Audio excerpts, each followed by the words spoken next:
Mental hygiene. It is 9:02 a.m. and I will call this meeting to order. To begin, I'll conduct roll call. I'll call your name. Please let me know if you're present, and then please mute otherwise. Gail Neowith. Present. Dr. Joel Foreman. Present. Karen Redlener. Here. Dr. Lynn Richardson. Present. Pamela Breyer.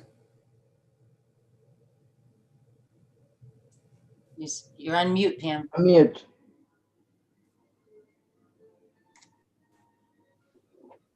Present. Thank you. Dr. Mitch Katz.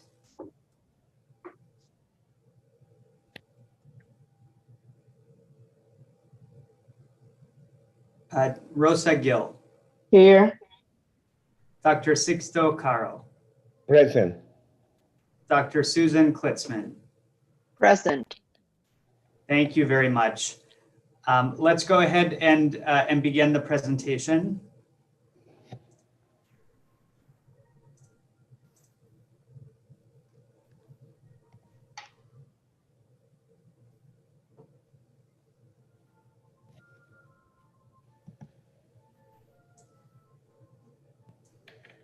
Thank you so much, and I'm happy to be joining for my second Board of Health meeting as commissioner. Furthermore, I wanted to welcome Lisa Landau to her first meeting. Lisa is our new general counsel and will advise on all legal matters relating to the agency and serve as counsel to the Board of Health. While we embark on this very critical journey that we're in, she joins our team with a vast amount of legal experience, including most recently as the chief of the Healthcare Bureau in the New York State Attorney General's office. And I can affirm that she has really hit the ground running. So thank you, Lisa, and I look forward to continuing to work with you. Thank you. We have a packed agenda, but before we get started, I did want to take just a moment to touch upon vaccines because I know it is a topic that's on the top of so many of our minds. As I'm sure you're all aware, 2 vaccines are expected for potential authorization in the United States this month. That's the Pfizer-BioNTech vaccine as well as the Moderna vaccine. The health department has been planning and preparing for this for months, in many ways for years, with respect to the distinguished history and lineage of the health department with respect to immunization.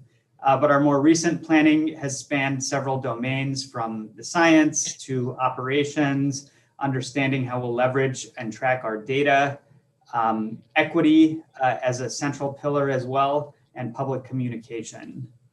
As many of you know, yesterday, the Vaccines and Related Biological Products Advisory Committee recommended that the Food and Drug Administration, the FDA, authorize the use of the Pfizer vaccine. So that brings us one step closer.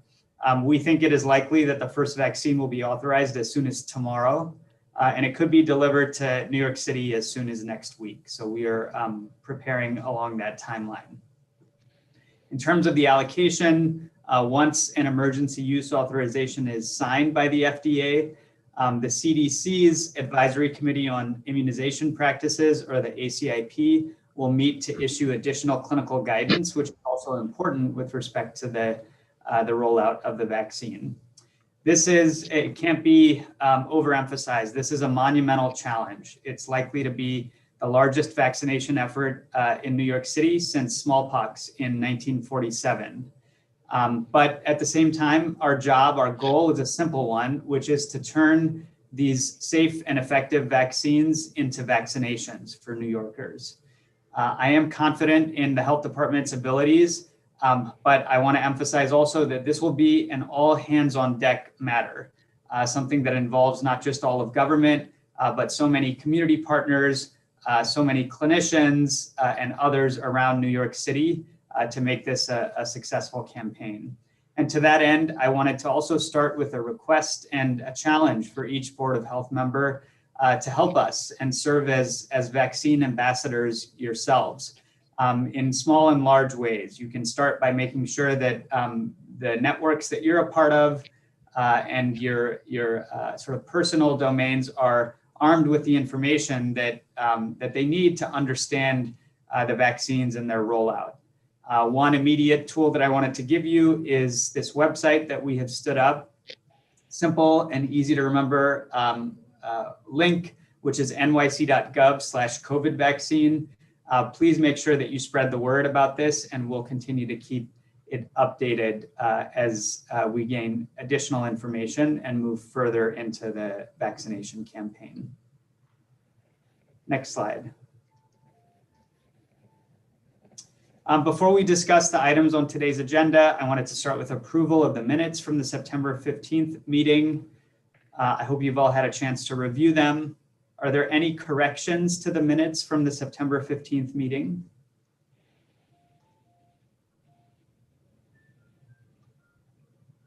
Hi, it's Joel. I have read them thoroughly and could not find any substantive errors. Thank you for your review, Dr. Foreman. And hearing none, may I have a motion to approve the minutes as distributed? Motion to approve. Second. Thank you. All those in favor? Aye. Aye. Aye. Aye. Aye.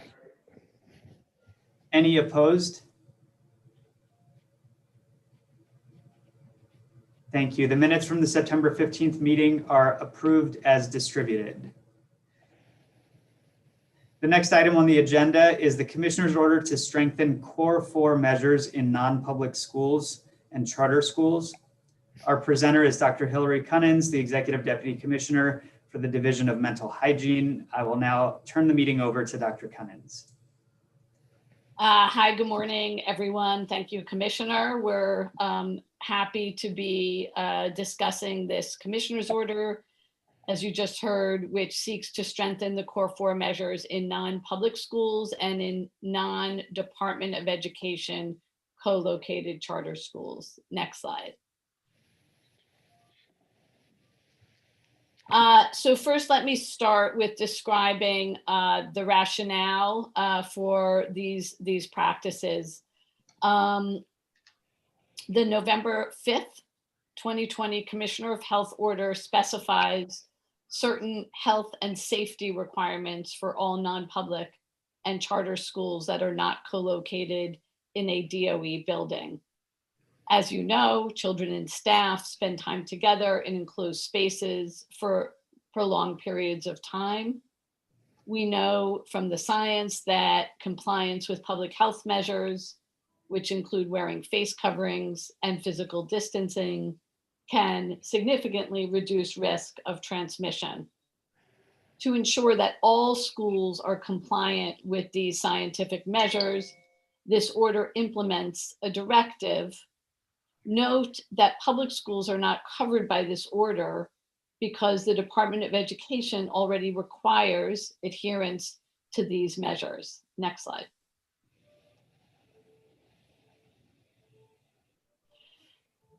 And while New York State issued guidance requiring schools to develop reopening plans and to submit them for approval, that guidance recommends but does not require face coverings when physical distance is maintained or when students are separated by barriers.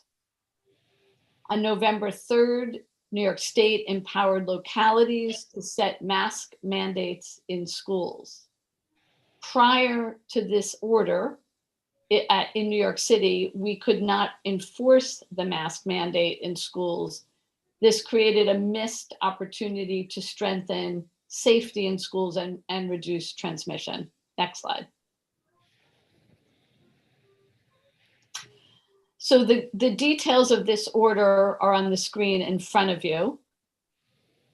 What the order says is that all individuals on school premises must remain at least 6 feet apart to the greatest extent possible, except in emergencies or when doing so would create a safety hazard or when physical barriers are put in place in accordance with New York State guidance. So what we add to the current practice, the practices that had existed previously, is that face coverings must be worn at all times on school premises and during off-site school activities, with the following exceptions. We exempted individuals who cannot wear a face covering because of developmental, medical, or age reasons, during snacks or meals, when eating or drinking, during scheduled face covering breaks consistent with guidance issued by New York State Health Department, and during nap times. Next slide.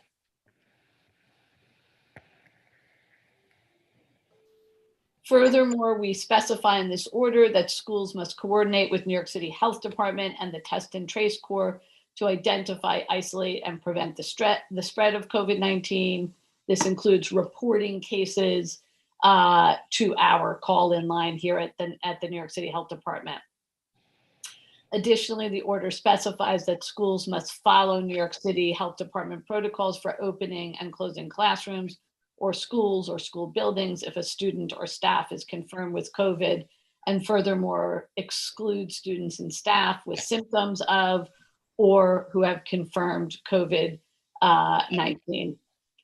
Additionally, schools must exclude students and staff who have been identified as a close contact with someone with COVID-19. The commissioner's order permits New York City to enforce adherence through the issuance of violations. Next slide. We have implemented or plan to implement the order in the following way. First of all, aside from the order, we are conducting proactive education. All non-public schools and charter schools received and continue to receive education, and additionally have received corrective guidance via an approach we call public health detailing that include visits either in person or virtually with the school by trained educators.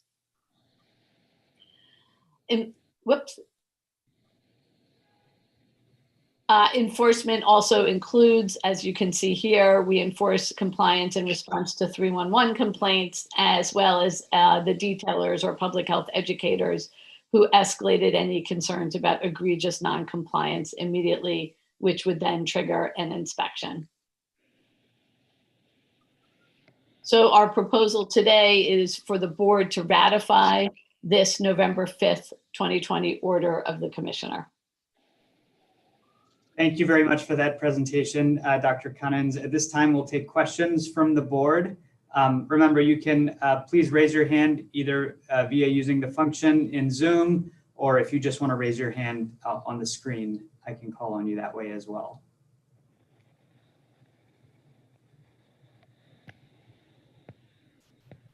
Dr. Foreman.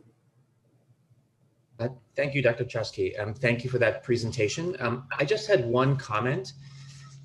It's become very evident that one of the highest risk activities is eating in a room together. And I am sure that in schools, this has to go on, and it's one of the exceptions you listed.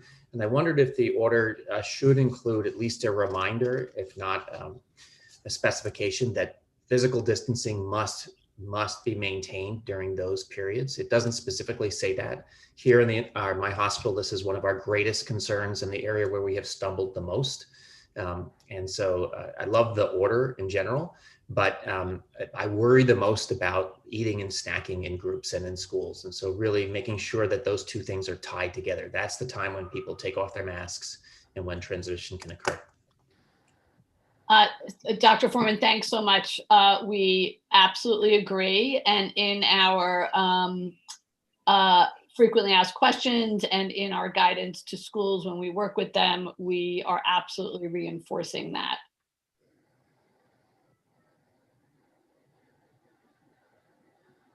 Dr. Klitzman, did you have a question as well? Yes, thank you, Dr. Cunnins. Well, just following up on Dr. Foreman's question, I was wondering if there are enhanced protections in eating areas, like reduced capacity, things like that. And then that was my first question. And my second question is just if you can give us a sense of what some of the biggest challenges have been in compliance. Yes, the order does not contain other specific direction except for the maintaining 6 feet. but this is something we can certainly insert into our into our frequently asked questions, as well as guidance. In terms of challenges, I think the main challenge, which we feel that the order helps facilitate, is confusion about when and whether masks are useful and required. And so this order really lends clarity to that issue. Previously, schools had put up dividers and had students in some schools and put up dividers in lieu of 6 feet apart and masks. So this allows us to give a clearer message about that. That has been really I think the main issue is mask wearing, which we are optimistic that the order allows us both to give a clear message and to enforce where appropriate. Thank you.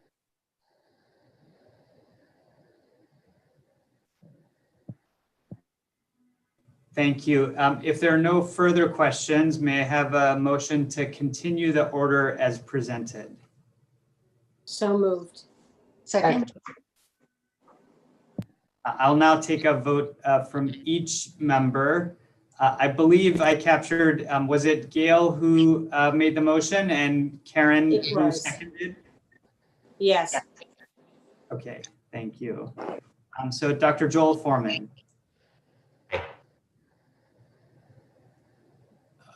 Dr. Foreman, can you just say that again? I think you said aye, but it didn't come through. Yes, I'm sorry. Aye. Dr. Lynn Richardson. Aye. Pamela Breyer. Aye.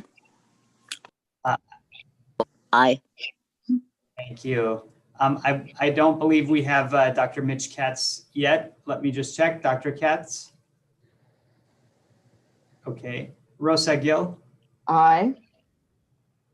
Dr. Sixto Caro. Aye. And Dr. Susan Klitzman. Aye. Okay, with a vote of 8 out of 9 in favor of the motion carries. The next item on the agenda is the Commissioner's order to close for non-compliance with COVID-19 risk reduction mandates. Our presenter is Corinne Schiff, our Deputy Commissioner for the Division of Environmental Health, and I'll turn the meeting over to her. Thank you. Thank you, and good morning, Commissioner and board members. Next slide, please. So I'm here to propose, as the Commissioner said, an order to temporarily and immediately close businesses for non-compliance with COVID-19 risk reduction measures. As the board may know, New York State mandates businesses to implement a range of risk reduction measures. Those include measures relating to face covering, social distancing, health screening, and capacity limits. And New York City is enforcing those measures. There are 12 agencies participating in a multi-agency citywide effort. The focus is on education and warnings about non-compliance, but for violation of key requirements or for repeat non-compliance, there can be a summons subject to a $1,000 fine.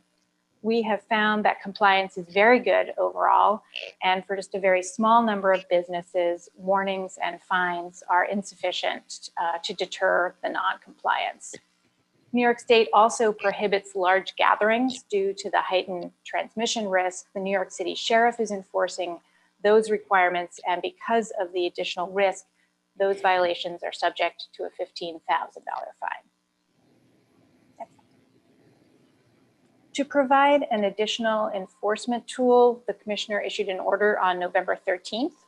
That order allows for the immediate closure of a business for non-compliance with the COVID-19 health and safety mandates, and the business may reopen after submitting a corrective action plan to the department, and the department approves that plan. The CAP has to describe how the business will correct the deficiency and operate in compliance, and the department has 3 business days to respond. The order may be issued by the health department, the sheriff's office, police department, fire, Department of Consumer and Worker Protection, and the Office of Special Enforcement, which is coordinating multiple agencies. And it expires at the end of the public health emergency, although the commissioner does have the ability to rescind earlier. In terms of implementation, as of Wednesday, the order had been issued 4 times, 3 for large gatherings and 1 to a restaurant that was offering indoor dining in an orange zone. Orange zone can't have indoor dining in an orange zone, and that was despite repeat inspections and warnings to that business. All 4 were issued by the sheriff's office. So far, we have not received corrective action plans. The locations are monitored. 3 of the 4 have remained closed, and 1 continues to operate and has been subject to additional enforcement. So our proposal is to ratify the November 13th, 2020 order of the commissioner, and I'm happy to take questions.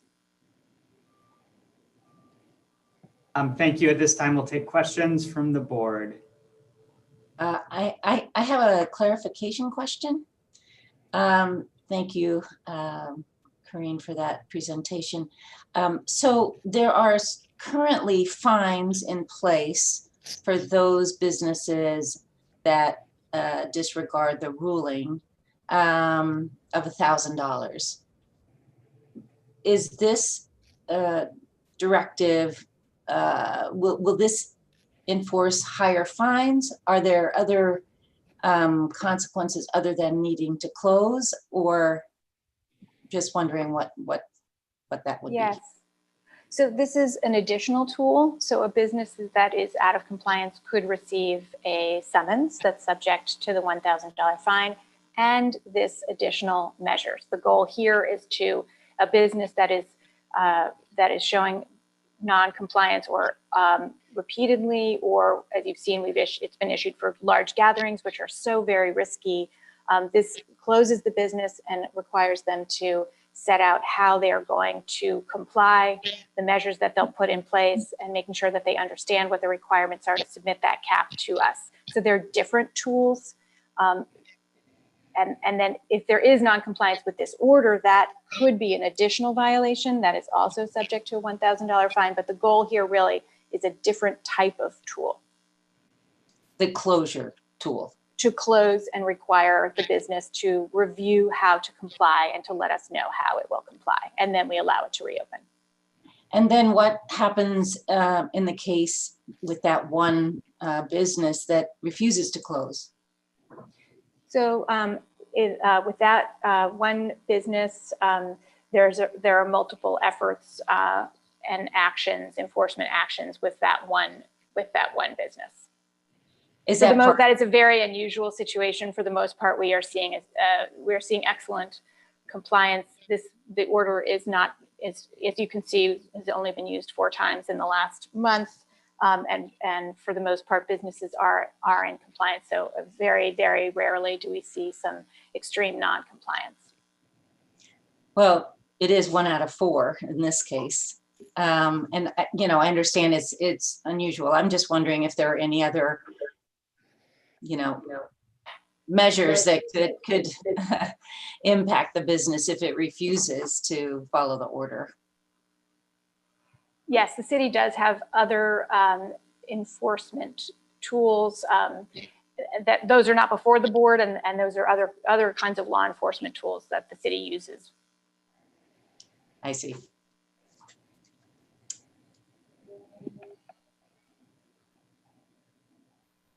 Thank you. Other questions? Dr. Caro. Any example of education prevention with a small business? I know that many inspectors go through street checking face mask prevention, etc. But what type of education expert has been done or will be done? Yes. Well, thank you for that question. There are about 500 inspectors citywide doing this work. I can speak for our health inspectors who are extraordinarily well trained and do this in their pre-COVID lives as well, are out doing inspections in businesses. And a big part of our inspection is always education. And so they have been trained in the COVID-19 risk reduction measures. And when they go into a business that is not in compliance, they're reviewing those. So for example, every business is required to have a safety plan. So if the business doesn't have a safety plan, our inspector helps the business understand that the safety plan is required, where they can find the state's template for a safety plan, and the different elements that have to be in that. And we have found that that when the inspector returns to the business, we see good compliance. So just kudos to our inspectors who've been out there really day after day, working with small businesses to make sure that they understand and implement these measures.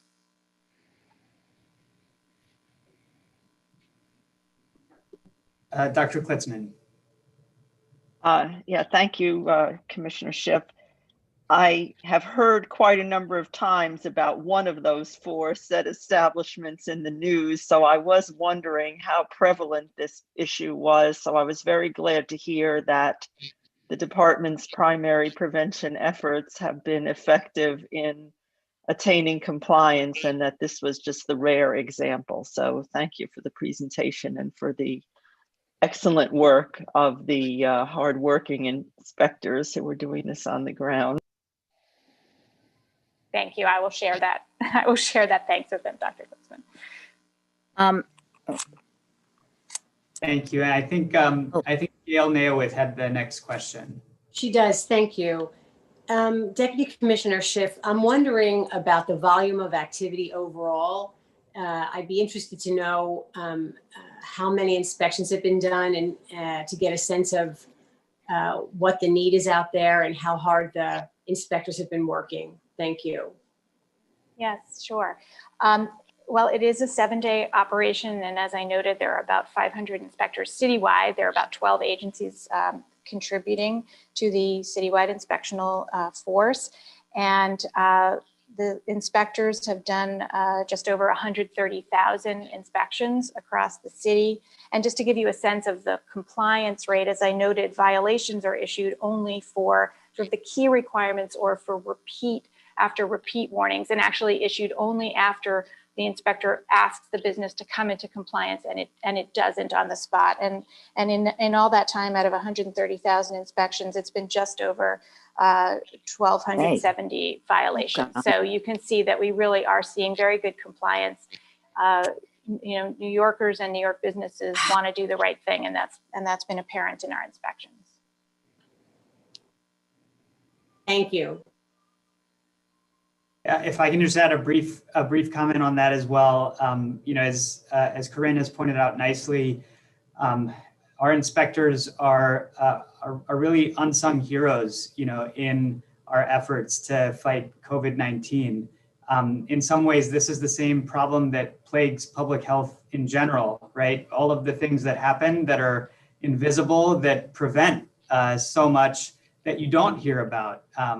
And so, you know, our inspectors, and I know this because I've actually gone out with some of them on their inspections, they take their jobs very seriously, not just to make sure that things are in compliance, but to educate business owners, to educate, you know, on literally a business by business, block by block basis. And I think that's made a huge difference with respect to being able to protect New Yorkers.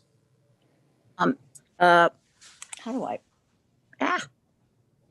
I think, Pam, Dr. Foreman had the next question, and then I'll come to you if that's okay. Great. Go ahead, Dr. Foreman. Thank you, Dr. Chusky. My question is actually related to an area where there seems to be a lot of variability, and that's the outdoor dining in terms of the types of structures that people have erected and what actually are the requirements the Department of Health is asking for and how they're enforcing them. My concern is that that's pretty widespread. There's a lot of outdoor dining going on, and some of these structures are really like houses outdoors with apparently very low ventilation, cold to only increase transmission of virus. It almost seems worse than indoor dining to me. So and it's been hard to figure out exactly what the specifications are and how it's being enforced. Yes. So there are 2 sets of requirements that are in play. First, there is New York State, which allows allows outdoor dining and for outdoor dining. And then the Department of Transportation, which issued the regulations that allow businesses to set up those structures on the streets and sidewalks. They made clear that to be outdoor dining, which has some different rules from indoor dining, the structure has to have at least 2 sides of those structures open. So we have all seen, as the weather has gotten colder, that those structures have looked a whole lot more like indoor spaces than outdoor spaces. And the focus actually of the citywide enforcement in the last couple of 2 to 3 weeks has been on those structures. So the restaurant can have that structure outside with more than 2 sides covered, so long as they follow the indoor dining rules, for example, 25% capacity. There are other rules having to do with the heating systems and preparing for inclement weather. And there's been a huge amount of outreach and education, multiple agencies to through different channels to let the restaurants know what is required. And that is the focus now of the enforcement. Thank you, Corinne. Can I follow up with just one additional clarification question? Who actually has the authority to decide that it's time to stop stop in-person dining, outdoors and indoors? The city or the state? So it is New York State that has been setting the mandates for what is allowed in terms of indoor dining, outdoor dining, and the specificity for that. Does the city agree with that that arrangement? I think that the rules set out a lot of, they set out what we call the core 4 requirements. And so we have really done a lot of work to make sure that the businesses understand and what those rules are, why they matter, and to provide tools to help them comply, and then to make sure that they are complying through this enforcement.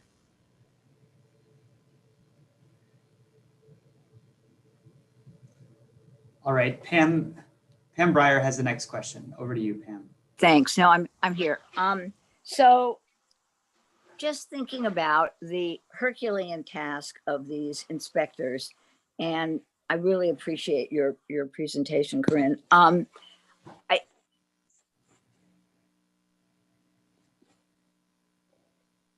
Pam, we lost you.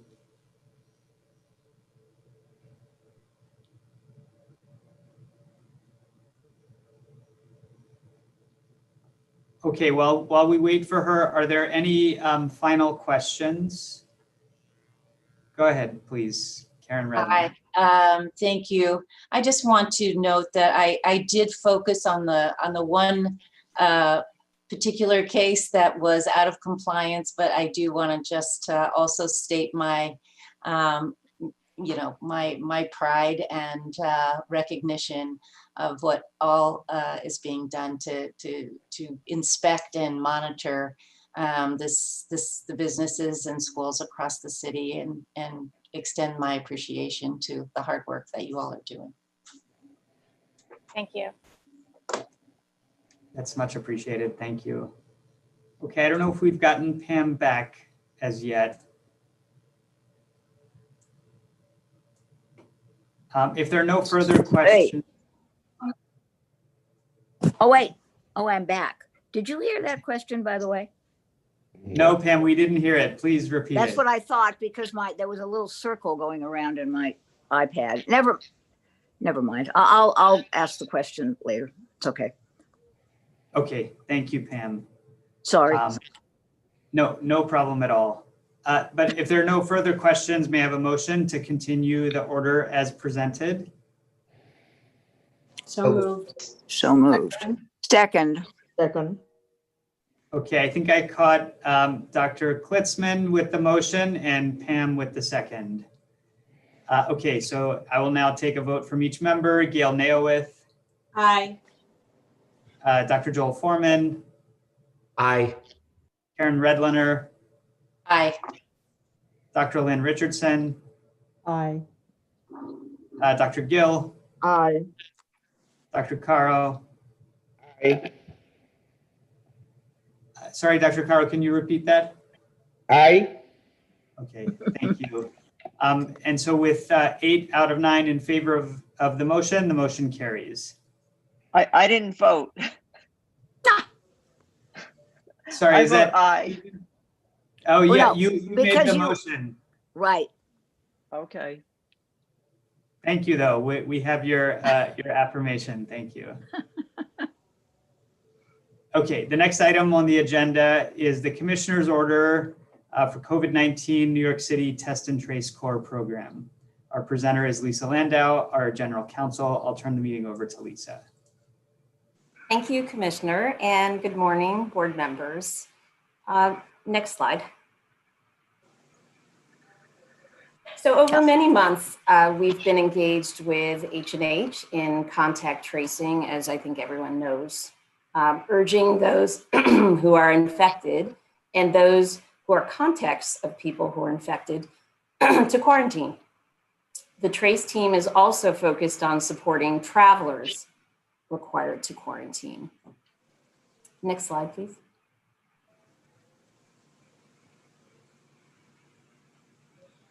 Right. So this commissioner's order was meant to underscore 3 major related themes. One, that information to support those who are quarantining is available. 2, that those who are quarantining need to abide by the restrictions. And finally, underscoring that individuals should communicate to the program for any needed services. Next slide, please. So in trying to take on all avenues where spread is possible, one strategy that is being pursued currently is issuing orders to ensure travelers are quarantining. And that is happening right now. Over 300 orders have been issued to date, and more are coming each day to really protect the people of the city of New York. Next slide. So we ask that the board ratify the November 23rd, 2020 order of the commissioner, and I'm happy to take questions. Thank you, Lisa. We'll open it up for questions from the board. Yeah, hi. Could you explain what circumstances the commissioner's order changed from what was previously occurring? It's not clear to me what new authorization or activity the commissioner's order actually generated, because it sounds like all of this was happening in the test and trace core prior to the order. So what's the new part that's in the order? Yes, this the order gives authority for agents of the city to really go to ensure that people are quarantining as required. And so it's really underscoring the restrictions that are already in place by state order and guidance, but affords the city the ability to actually enforce the restriction. Was that not the case before the commissioner's order? That's correct. That this order gives us the ability through the order to enforce against travelers who are not abiding by the quarantining rule. And I just want to make sure I understand. And the health code did not give that authority previously to the agency?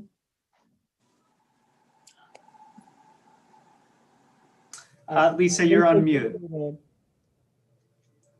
I'm sorry, my computer is so sensitive, it's picking that up, but apologies. That is our understanding, that we would not have had this power without this particular emergency order. Okay, and I and other members of the board were very involved with, amendments to the code that set up a lot of the protections for exactly this type of emergency. And in reading the order, I did not see what was new, what was not already provided for. So if this is just sort of a reinforcement, or is this actually conferring some new authority is what I was confused about. Yeah, I think both. So underscoring what the TRACE program, is endeavoring to accomplish, and affording individuals the support of the TRACE program, and at the same time underscoring the obligations to quarantine and our ability to enforce, given that the inclusion of that in this order. Oh, okay, because then it seems to me this might be an area that needs to be taken up if in fact the standing code needs to be strengthened, because it did not provide this authority previous to the commissioner's order, which is what I understand you to be saying. So in other words, you shouldn't take a commissioner's order for this. I had thought this was already embedded in the code, but you're saying it's not the case.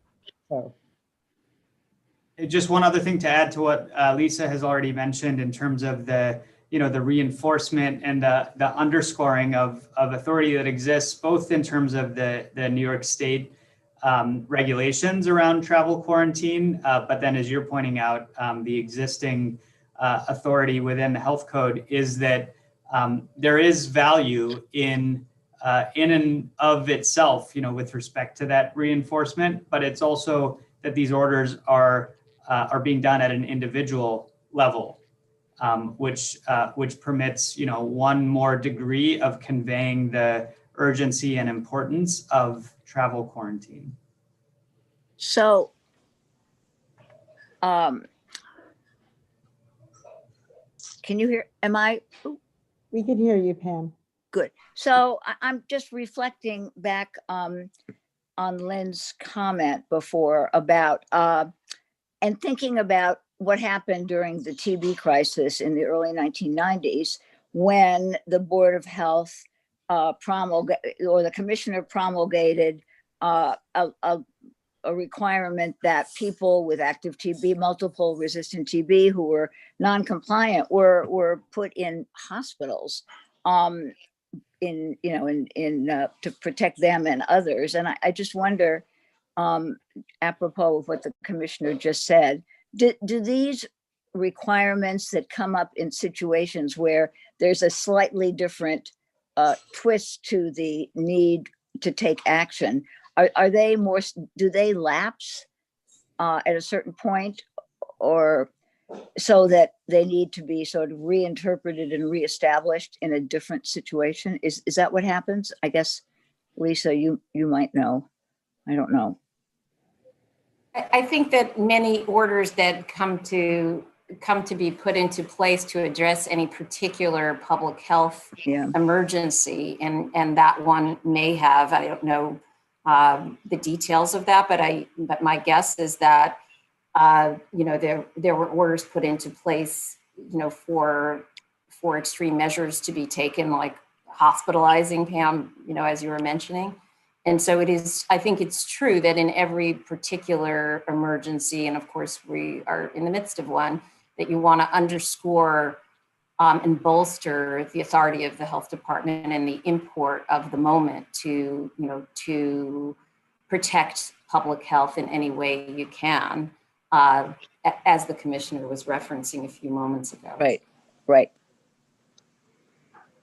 I see Dr. Rosa Gill has a question as well. Go ahead. Thank you so much for sharing with us this information. I'm just curious, how do we check whether there's compliance? Is this through visit? Is this through phone? What's the mechanism? Yeah, that's a great question.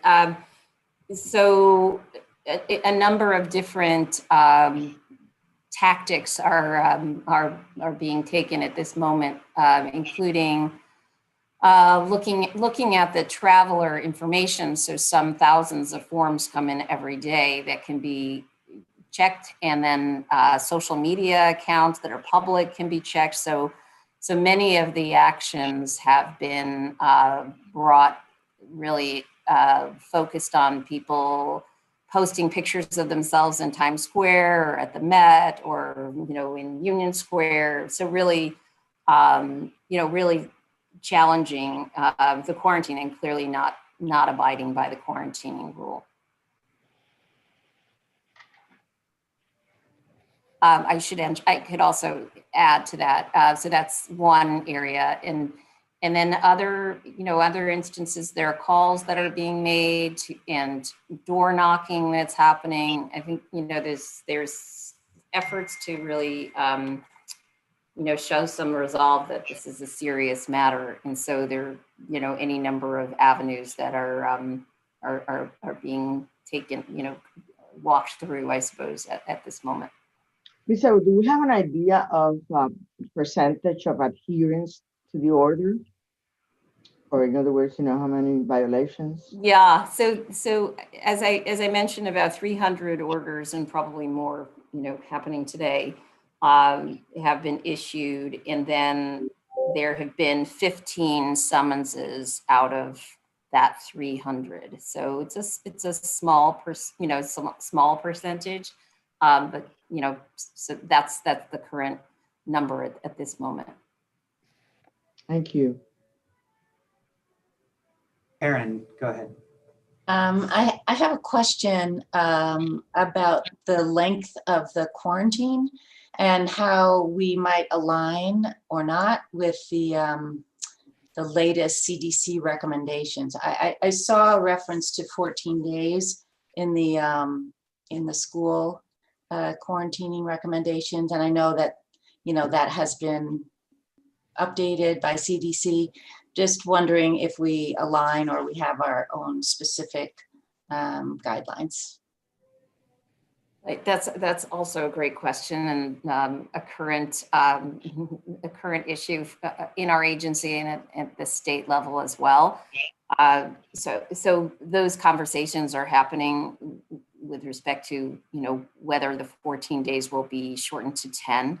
But no decision as yet. It would be the state that would make that determination. I'm not sure if the commissioner has anything to add there. Yes, I'll just add to it briefly. It is a very important question. We've reviewed the CDC guidance on this carefully. I would say we generally agree with the scientific underpinnings of the new recommendations promulgated by the CDC. We're working through operationalizing that, and that does require ensuring that the state has the same view as the city does, and just thinking through exactly what it means for different settings, whether it's individual quarantine or understanding, what it means with respect to recommendations for school personnel who are being recommended to quarantine as well. So I think the upshot is we're certainly aware of the new guidance. We've reviewed it. We agree with the scientific underpinnings, working through the operations to try to ensure alignment between city, state, and federal on this point. Thank you. So just to follow up on Karen's question, are we currently consistent with the state as to quarantining protocols after travel in and out of the state? Yes. Yeah. Yes. The quarantine rule is 14 days, and you can test out, if you've taken a test 3 days before you've come. Okay.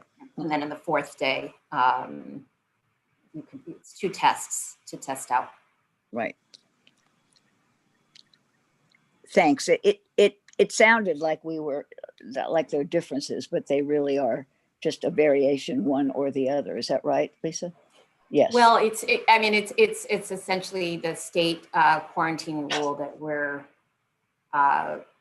enforcing here in New York City. It's the same requirement. Hope I answered that. Yeah. But different from the current CDC guidance. That's right. Right.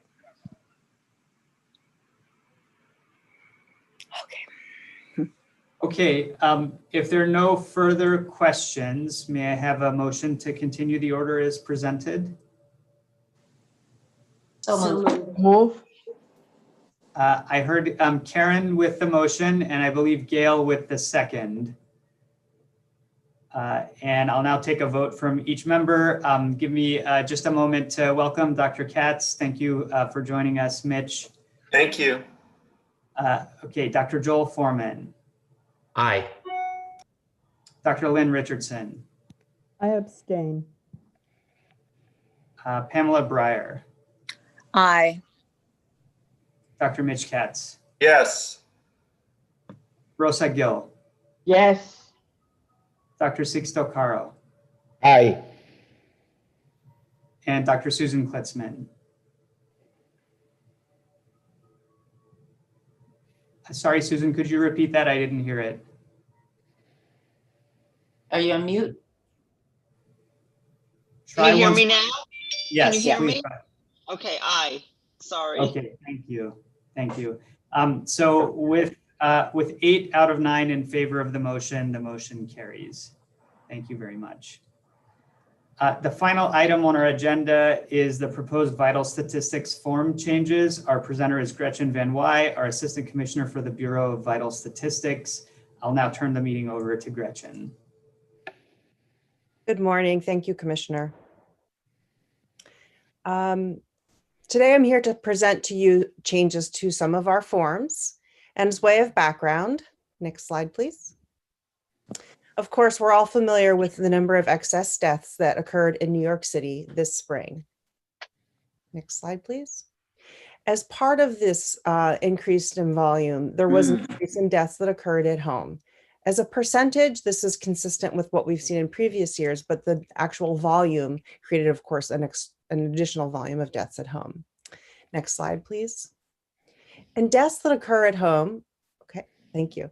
Deaths that occur at home are classified either as attended and are certified by a private physician, a private healthcare provider, or unattended and certified by the medical examiner's office. In the charter, Section 557 specifies OCME jurisdiction of unattended deaths, but does not define unattended. Instead, the definition of unattended rests on the back of the death certificate form. And currently it's defined as what we call the 31-day rule. It's a death unattended by a physician shall mean not treated by a physician within 31 days immediately preceding deaths. It's also operationalized in our eVital system, of course. Next slide, please. There are a number of issues with this. First, the 31-day rule is not ideal or actually realistic to how doctors and patients interact. Many people are under the care of a provider but haven't seen that doctor within the past 31 days. Second, we would like our communication to support private healthcare providers' ability to certify deaths and also confirm their ability to decline if they do not feel comfortable doing so. The data are important. That's one of the main reasons why the health department is the repository of all of the vital records and vital statistics data. We want the most knowledgeable certifier to complete the cause of death section on the death certificate. Often it's the longtime provider who's best positioned to do this. And then finally, we need to update our forms. Okay, so our proposed solutions are to replace the definition of unattended by a physician with instead of what we had have before, this 31-day rule, with this statement that you see here. So not under the care of a healthcare provider who can certify the cause of death. That's the main change that we're making. In addition, as we went in to make this change, we noticed some additional items that needed revision. We'd like to broaden the text in the instructions to include NPs and PAs, who are also medical certifiers. We'll update the acronym that's actually on the form from RPA to PA, and then we'll try to streamline the text, and that's what we've done. So as a result, we're proposing changes to 4 forms: the VR15, the VR15 EDRS, the VR17, and the VR18. Next slide, please. And on the VR15, which is our death certificate, we'll be making changes to the front and the back. On the front, we'll just be changing those acronyms that I had mentioned to identify the providers. On the back, we'll make the changes to the instructions for clarity and also, most importantly, to clarify the definition of unattended death. The other changes that we will make are to the VR15, which is the back of what we call the vault copy form. So this is a form that we use to print out death certificates on cotton paper and to store in our vault. So we just need to make the same changes there that we made on the back of the VR15. And on the front of the VR17, the spontaneous termination of pregnancy form, we'll change those, the way that we present the acronym, and the similar on the ITOP form. Next slide, please. So I just wanted to show you before and after, the current and the proposed for each of the forms. So on the front of the VR15 form, you'll see that the changes are very minor. It's really just us changing those, the language around the providers who are doing the certification. The back of the VR15 and the VR15 EDRS are where you'll see the majority of the changes. And you'll see that because we did this rewrite, this revision, a lot of the form is highlighted. Really, that's because we're doing a lot of revision of text for clarity. The most important thing is that the definition that I specified before. And then for the VR17, we're changing these, the way we present the acronym, and similarly on the VR18. Okay, and that is it. We are proposing changes to 4 forms: the VR15, the VR15 EDRS, the VR17, and the VR18. And I wanted to see if you had any questions. Thank you, Gretchen. We'll open it up to questions from the board, please. Dr. Caro. I lost about 3 patients that in private practice that I have to work with facial recognition on the electronic death certificate. And I was a little bit stressed because of the unattended concept, etc. And it was more than 31 days that those 2 patients of mine who died at home, but the medical examiner referred back to me, even that I tried not to do it. But anyway, my point is education and explanation for all of us who are in the trenches is always good, and keep it in mind when we are dealing with death certificate, please. Absolutely, thank you.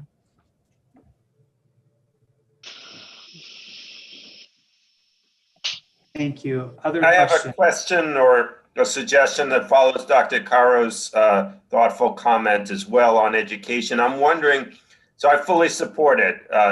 Totally right, Gretchen. My question is, in medical practice, I have to sign off my PA's notes. I'm happy to see that is not necessary here, but I'm wondering how widely understood that is, that a PA is actually able, without a cosign, to do the death certificate. Thank you. We'll make sure that that's more clear to, thank you.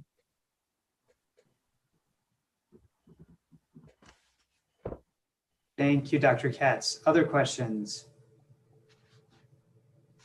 I just want to thank Gretchen and her team for taking care of this. You know, we've had this conversation previously, and you know, an interpretation was given that treatment within 31 days did not necessarily mean that you had to have seen the patient within 31 days. That, for example, if I take my blood pressure pill this morning, the physician who prescribed it is treating me today. So the interpretation, I think, was similar to this new language, but I do think this is a vast improvement in the language, making it much more easily understood by people who are not legal scholars as to who actually is able to sign off on the death certificate. I'm a little concerned about Dr. Caro's comment that sounds like he was pushed by the medical examiner to sign off when he would have preferred not to sign off. I don't know, perhaps I misunderstood him. It sounds like the regulations preserve the option of the physician to decline. Is that correct? That is correct based on the charter, yes. Yeah, so perhaps there just needs to be, again, more more education. I understand the overwhelming burden that has fallen on the Office of the City Medical Examiner, and I can well understand that perhaps, inadvertently pressure is being placed inappropriately on physicians in private practice. Thank you. Thank you for that comment. I just want to highlight that and connect it to Dr. Caro's original point as well, to say that this was really something that was raised and is being clarified because of the feedback that we have heard from physicians and that OCME has heard from physicians. One of the important points is that 31-day period actually caused a lot of confusion, because it may be the case that you knew your patient very well. You've been taking care of them for years or for decades, but maybe you didn't have an appointment with them in the 31 days, preceding their demise. And so should you or should you not sign the form, was a confusing point. And so we do think that this will clarify it in a way that is reasonable and common sense. Agreed. Thank you. If there are no further questions, may I have a motion to approve the changes as presented? So moved. Second. Thank you, Dr. Richardson, for the motion and Dr. Foreman for the second. I will now take a vote from each member. I'll note that Dr. Rosa Gill sent me a message saying that she had to leave a bit early. Gail Naowith. Aye. Karen Redlener. Aye. Pamela Breyer. Aye. Dr. Mitch Katz. Yes. Dr. Sixto Caro. Aye. And Dr. Susan Klitzman. Sorry, your audio broke up again, Susan. Try it one more time. Can you hear me? Now we can. Go for it.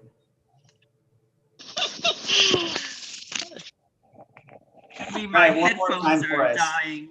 Aye. Thank you so much. How about this? With a vote of 8 out of 9 in favor of the motion carries. Thank you, Gretchen, and thank you to the board. With that, we're at the conclusion of our December board meeting.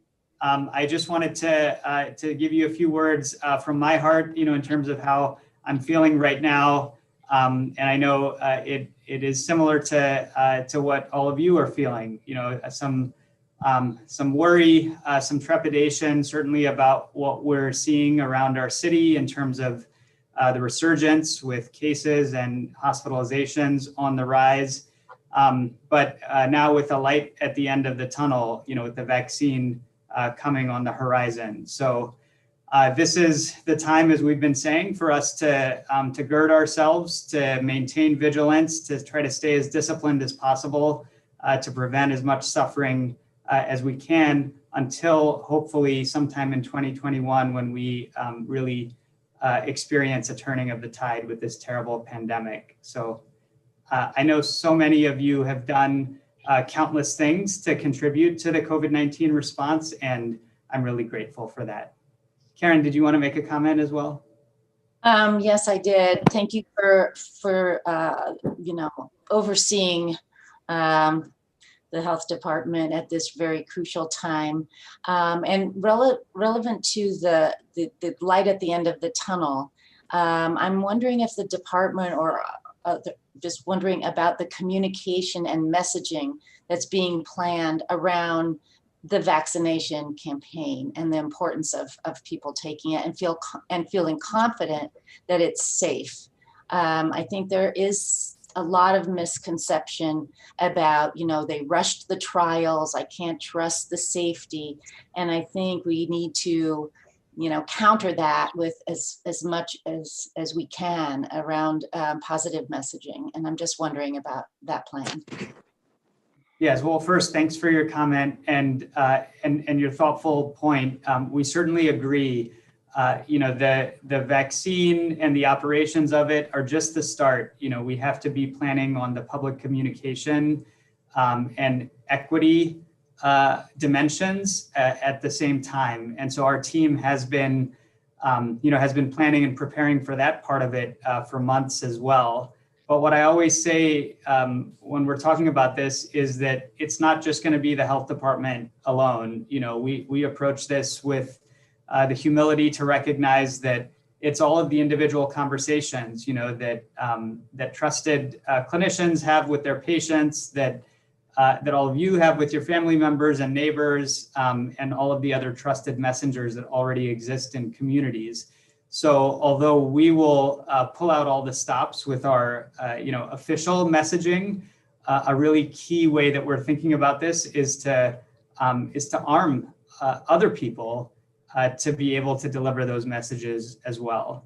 And then the final note that I'll make to your point is that we are very wary and thinking about strategies to combat misinformation, to think about the most effective ways to take on vaccine hesitancy, and to do it all with the umbrella of equity, and particularly racial equity, as part of making sure that we're reaching the people who will most benefit from the vaccine.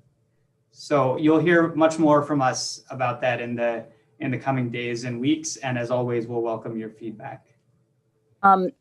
Commissioner, I think one point to make, and that. Sorry, Pam, we're having a hard time hearing you. Okay, sorry. As Joel said at the beginning, before the meeting started, it's been an incredible year, and things do change from day to day so rapidly.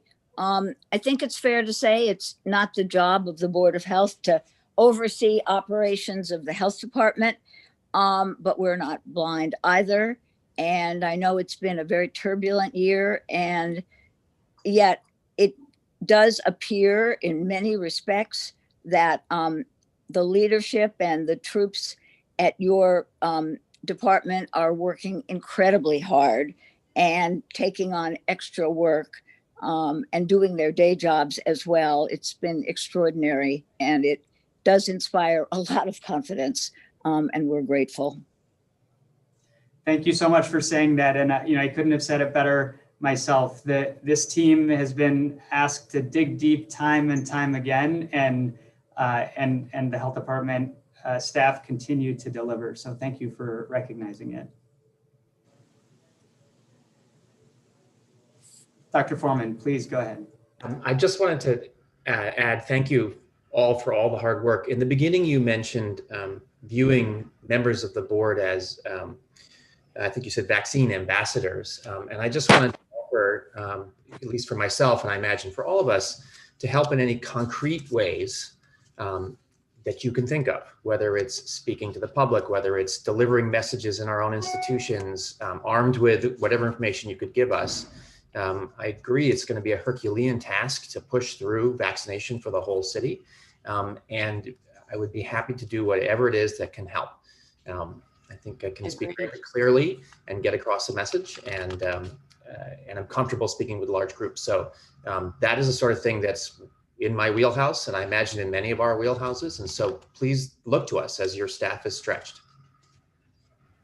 First of all, thank you for the offer. We absolutely will take you up on that. We're actively thinking about making this, as seamless and easy as possible for people like you, to deliver grand rounds, but also deliver community town halls, and make sure that we're pointing people in the right direction. The very simple thing to start is I really want to get our website and that simple URL, nyc.gov/COVID vaccine, as broadly disseminated as possible. So please spread the word about that, and then stay tuned for more. And we're grateful that you're willing to help us. So thank you. Thank you. Thank you. Thank you. Okay, with that, I'll bring our meeting to a close. Thank you all so much. I hope you have safe and healthy holidays. You too. Thanks Thanks all. so much. Thanks. Bye, everybody. Thank you. Bye-bye. Thank you.